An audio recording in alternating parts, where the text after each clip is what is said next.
Hello everyone, welcome to lecture 2 of the Rise of Marathas class 8 history. So today we're going to start Marathas after Shivaji, that is page number 69 of NCERT. तो after Shivaji's death Shivaji के दो sons थे, Sambhaji and Raja Ram.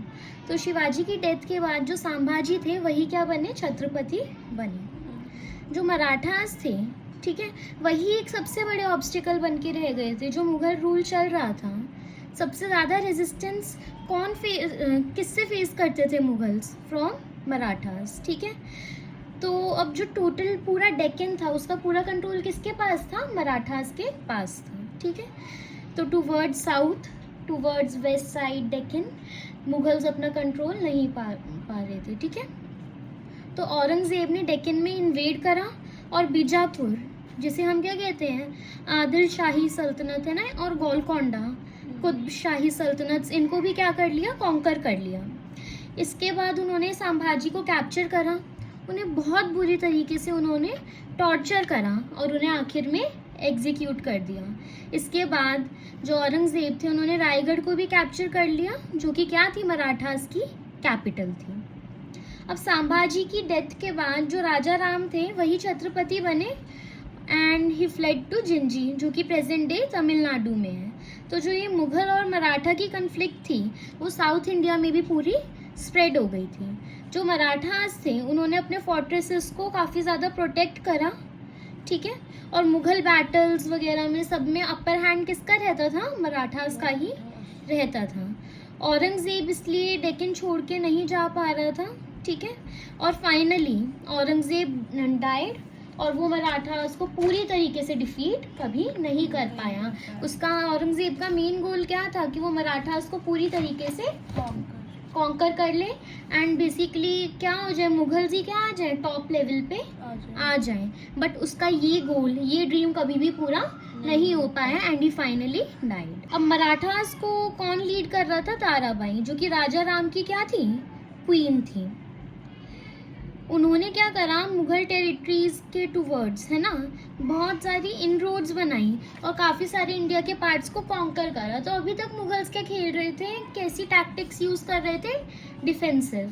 Mughals नहीं, Marathas defensive tactics का use कर रहे थे. यानी वो क्या, मतलब कि अगर अटैक होता था सामने से तो वो डिफेंड करते थे एंड काउंटर अटैक करते थे.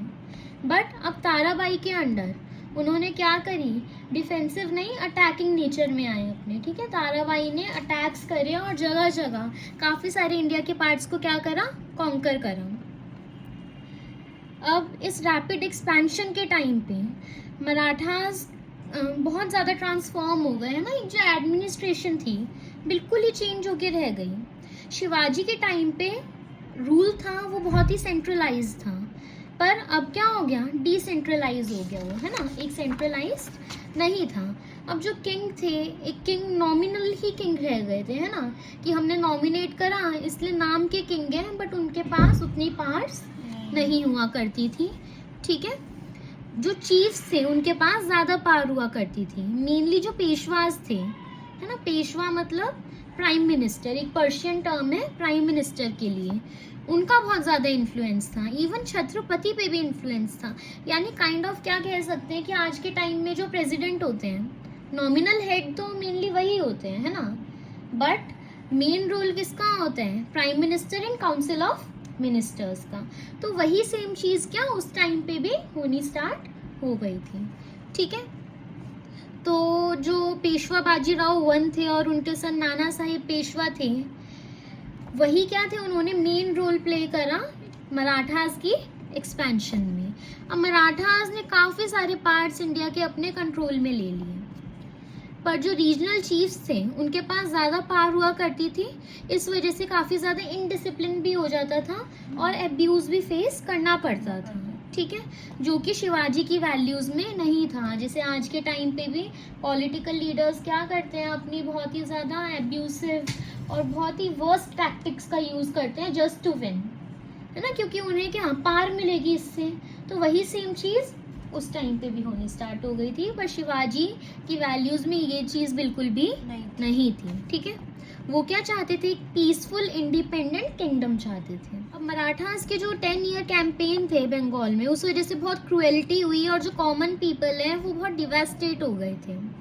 नॉर्थ की बात करें तो नॉर्थ में जो एक्सपैंड करा मराठास ने, तो वो लाहौर, अटोक और पेशावर जो मॉडर्न डे पाकिस्तान में है उसके एरियाज को रूल करते थे। वो अफगान्स के साथ भी लड़ते थे और पानीपत के वॉर में 1761 में उनकी डिफीट हुई। ठीक है, पेशवा माधवराव वन के टाइम पे उन्होंने काफ़ी रिकवरी भी कर ली। महादजी शिंदे, जिन्हें महादजी सिंधिया भी कहते हैं, उनकी लीडरशिप के अंडर उन्होंने दिल्ली को रिकैप्चर भी करा 1771 में। और जब तक ब्रिटिशर्स ने कैप्चर नहीं करा तब तक उन्हीं के कंट्रोल में दिल्ली रही। ठीक है, 18th सेंचुरी का जो लैटर हाफ था उसमें जो मेन राइवल्स थे इंडिया में, जो भी ब्रिटिशर्स के मेन राइवल्स थे वो कौन थे? मराठास ही थे। 3 एंग्लो मराठा वॉर्स भी हुए। ठीक है, 1775 और 1818 के बीच में। इस वजह से मराठास की इंटरनल जो यूनिटी थी वो भी पूरी खराब हो गई, बहुत ज़्यादा डिसयूनिटी बढ़ गई थी। और जो टेक्नोलॉजिकल एबिलिटीज़ जो ब्रिटिशर्स दे रहे थे उस वजह से फाइनली जो उनके पास थी काफ़ी ज़्यादा सुपीरियॉरिटी थी, काफ़ी चीज़ों में ब्रिटिशर्स के पास सुपीरियर थे, टेक्नोलॉजी ज़्यादा बेटर जानते थे। इस वजह से फाइनली मराठास हार गए। ठीक है, ब्रिटिशर्स से हार गए। मुगल्स ने इतना कभी मराठास मुगल्स ने कभी इतना इंडिया नहीं छीना, है ना। मुगल्स के कंट्रोल में भी था इंडिया, बट मराठास ने फाइनली मुगल्स को भी रेजिस्ट करा, उन्हें भी डिफीट करा। पर जो बेसिकली ब्रिटिशर्स ने इंडिया को छीन लिया मराठास से, उस लेवल का किसी ने भी डिफीट नहीं करा था उन्हें, है ना, कि पूरी तरीके से ही मराठास की पार छीन ली गई हो, ख़त्म हो गई हो। तो जो ये ब्रिटिशर्स का इफेक्ट था, that was most devastating effect, जिससे इंडिया रिकवर नहीं कर पाया, मराठास रिकवर नहीं कर पाए। ठीक है, तो यही हमारा था मेनली मराठास आफ्टर शिवाजी। तो अब नेक्स्ट लेक्चर में हम कवर करेंगे Maratha administration, then cultural revival, and then हमारा चैप्टर ख़त्म हो जाएगा। Okay, till then bye.